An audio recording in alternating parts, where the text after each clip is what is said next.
بالله من شرور أنفسنا وسيئات أعمالنا من يهده الله فلا مضل له ومن يضلله فلا هادي له وأشهد أن لا إله إلا الله وحده لا شريك له وأشهد أن محمدا عبده ورسوله لا نبي بعده أما بعد فإن أصدق الحديث كتاب الله وخير الهدى هدى محمد صلى الله عليه وسلم وشر الأمور محدثاتها وكل محدثة بدعة وكل بدعة ضلالة وكل ضلالة في النار.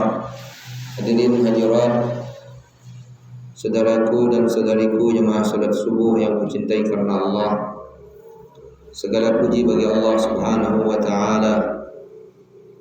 Marilah kita banyak memuji Allah, karena pujian kita kepada Allah bisa memenuhi timbangan amal saleh kita pada hari kiamat.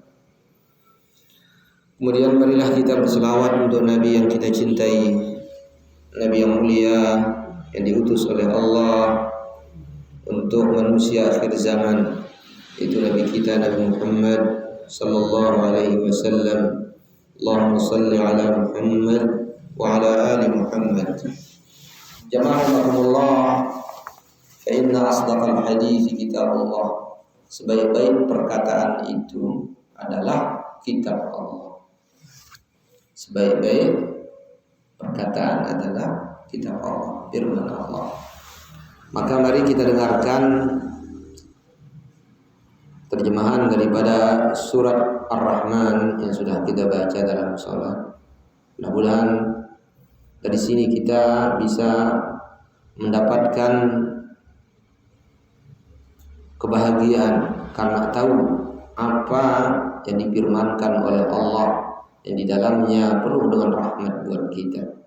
Dari ayat yang ke-46 sampai seterusnya. Allah berfirman pada ayat yang ke-46, dan bagi siapa yang takut akan saat menghadap Tuhannya, ada dua surga. Saat dia akan menghadap kepada Allah, dia mati dan dibangkitkan nanti dihadapkan kepada Allah. Siapa yang takut dari hari itu, maka dia mendapatkan dua surga. Kalau dia takut kepada Allah, saat nanti dihadapkan kepada Allah, dia akan perbaiki dirinya. Dia akan menjadi orang beriman, menjadi orang yang beramal saleh. Maka dia mendapatkan dua surga. Ya. Maka nikmat Tuhanmu yang manakah yang kamu dustakan? Kedua surga itu mempunyai aneka pepohonan dan buah-buahan. Banyak pohonnya, rindang, buahnya banyak. Mungkin kita pernah melihat bagaimana rindangnya di tengah hutan belantara, bagaimana rindangnya pepohonan di tanah Kalimantan misalnya. Lalu mungkin kita pernah melihat pohon buah-buahan yang buah-buahnya menjulai ke bawah. Maka surga lebih daripada itu. Di dalam kedua surga itu ada dua buah mata air yang memancar. Ada mata airnya, ya, tajriyan, mengalir di airnya itu. Di dalam kedua surga itu terdapat aneka buah-buahan yang berpasang-pasangan. Buah-buahannya berpasang-pasangan. Ya, sangat indah dan sangat menakjubkan dan menyenangkan bagi orang yang memandangnya dan berada di bawah naungannya.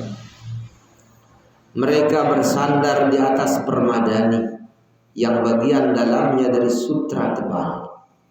Jadi permadani tempatnya bersandar, ya, jadi bantal-bantal itu dari sutra. Di dalamnya isinya itu bukan dari apa? Kalau yang sekarang di dunia ini orang dari kapuk, dari apa juga isi kasur lah sekarang. Tapi ini isinya adalah dari sutra tebal. Di luarnya sutra yang halus, yang bagus, di dalamnya sutra tebal, tempatnya bertelekan. Dan buah-buahan di kedua surga itu dapat dipetik dan dekat. Kita nggak perlu cari apa ujung ya. Jadi tinggal dipetik saja. Dia mencuri dan mengangkatkan dirinya, tinggal petik dan kita makan buah-buah di dalam surga. Di dalam surga itu ada bidadari-bidadari yang membatasi pandangan.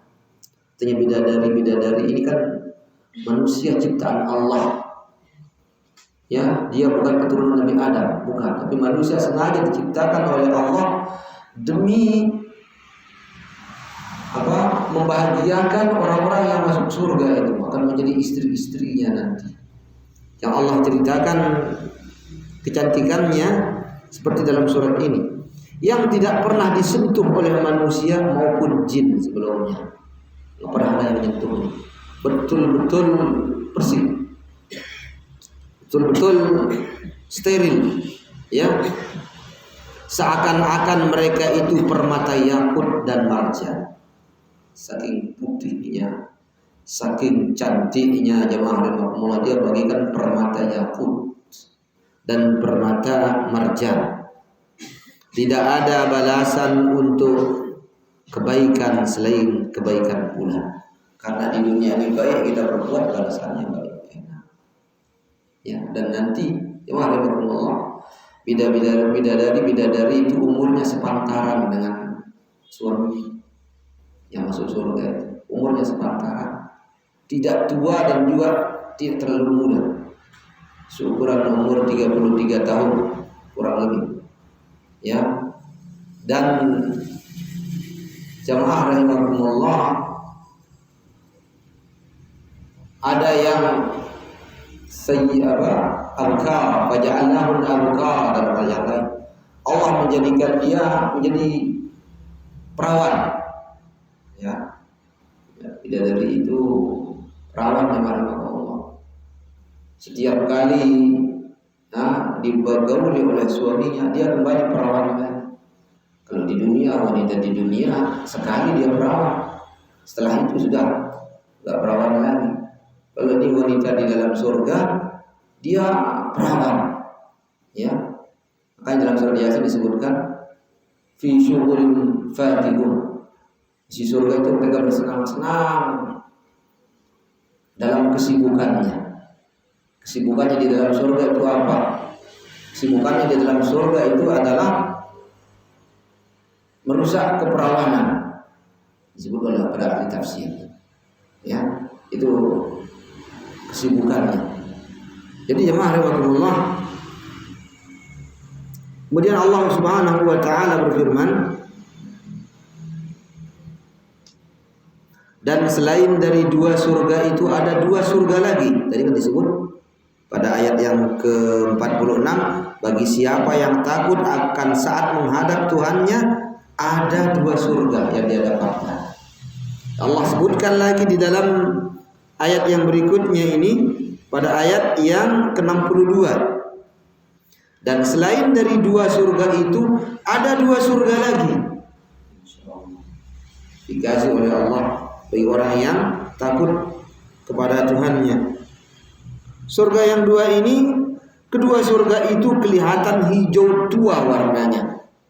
Dia hijau tua karena apa? Saking hijaunya, ya rahimahumullah, tumbuh-tumbuhan, jadi kelihatannya ya seperti hijau tua. Di dalam keduanya surga itu ada dua buah mata air yang memancar. Kalau tadi mata air yang mengalir keluar dari tempat keluarnya itu, permukaannya jadi keluar, dia jadi mengalir. Ya. Kalau ini memancar deh, ya ke atas, memancar di airnya. Kemudian jamaah rahimakumullah, di dalam kedua surga itu ada buah-buahan, kurma dan delima. Ini berbagai macam buah-buahan ada di situ. Tapi Allah kemudian sebut secara khusus, ya, ada buah kurma di situ, ada buah delima. Di dalam surga-surga itu ada bidadari-bidadari yang baik-baik dan jelita. Baik-baik, cantik-cantik, ya. Dan dia jelita, bermata jelita, di matanya itu sudah lebar, ya, matanya lebar, besar. kemudian yang putihnya itu sangat putih, hitamnya itu sangat hitam. Nggak disebut dalam istilah hurul ain. Ya, itu yang didapatkan oleh penduduk surga. Bidadari-bidadari yang dipelihara di dalam kemah-kemah. Nah, di dalam surga yang dua ini tempat bidadari itu ditaruh dia di kemah-kemah. Diriwayatkan kemah-kemahnya itu satu kemah saja sampai 60 mil. Sampai 60 mil satu kemahnya di dalam surga itu seperti kurang lebih 90 kilo lebih satu kemahnya saja. Ya, kalau ukuran mil darat itu 60 mil. Itu kemah-kemahnya. Mereka sebelumnya tidak pernah disentuh oleh manusia maupun oleh jin. Jadi bidadari ini sangat bersih sekali, nggak ada yang pernah nyentuhnya. Ya, jadi tidak ada tangan-tangan yang pernah menjamahnya. Yang menjamahnya pertama kali hanyalah suaminya yang masuk ke dalam surga. Mereka bersandar pada bantal-bantal yang hijau dan permadani-permadani yang indah. Maha suci nama Tuhanmu, pemilik keagungan dan kemuliaan. Jemaah rahimakumullah, maka barang siapa yang ingin masuk ke dalam surga, ingin menikmati kenikmatan yang luar biasa di dalam surga, ingin menikah dengan bidadari-bidadari yang bersih, yang tidak pernah disentuh oleh jin dan manusia, yang cantik jelita bagaikan permata yakut dan permata marjan, maka hendaklah dia takut kepada Tuhan. Hendaklah dia takut kepada Allah dengan melaksanakan perintah-perintahnya dan menjauhi larangan-larangannya. Dan sebelum itu dia beriman dengan keimanan yang sebenar-benarnya, sebagaimana yang diajarkan oleh Allah dalam kitabnya dan Rasulnya di dalam sunnahnya. Maka kita berharap kepada Allah, mudah-mudahan kita semua termasuk orang-orang yang dimudahkan oleh Allah masuk ke dalam surga. Adapun dunia ini hanyalah sementara tempat kita menanam kebaikan demi kebaikan, demi untuk kebahagiaan di akhirat kita, jemaah Allah. Karena akhirat itulah yang selama-lamanya. Allah berfirman, walal akhiratu khairul laka minal ula. Sungguh akhirat itu lebih baik bagimu daripada dunia. Wal akhiratu khairun wa abqa. Akhirat itu lebih baik dan lebih kekal. Karena yang kekal itu akhirat, kalau dunia hanya sebentar. Mudah-mudahan kita selalu istiqamah dalam kebaikan, dalam ketaatan. Semoga Allah memaafkan segala kesalahan-kesalahan kita, kesalahan kedua orang tua kita, nenek moyang kita. Mudah-mudahan kita bisa berjumpa dengan mereka dalam keadaan yang paling bagus, dalam keadaan diridhai oleh Allah di surganya. Aku qouli hadza wa astaghfirullah li wa lakum. Subhanakallahumma wa bihamdik, asyhadu an la ilaha illa anta astaghfiruka wa atubu ilaik. Wassalamualaikum warahmatullahi wabarakatuh.